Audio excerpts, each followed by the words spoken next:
इब्रानियों 9वें बाब की 28वें आयत में लिखा है, उसी तरह मसीह भी एक बार बहुत लोगों के गुनाह उठाने के लिए कुर्बान होकर दूसरी बार बगैर गुनाह के निजात के लिए उनको दिखाई देगा जो उसकी राह देखते हैं। हालेलुया। हम खुदावंद यीशु मसीह की दो आमदों पर यकीन रखते हैं। पहली आमद तजस्सुम, जिसमें वो इंसान बनकर इंसान के गुनाहों का कफारा देने के लिए आया।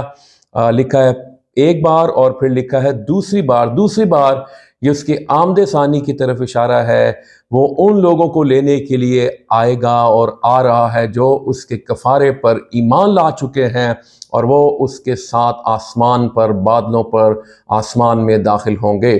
सो क्या आप खुदावंद यीशु मसीह पर, उसके कफारे पर, उसकी पहली आमद जो वो गुनाहों का कफारा देने के लिए आया, क्या आप ईमान ला चुके हैं कि नहीं?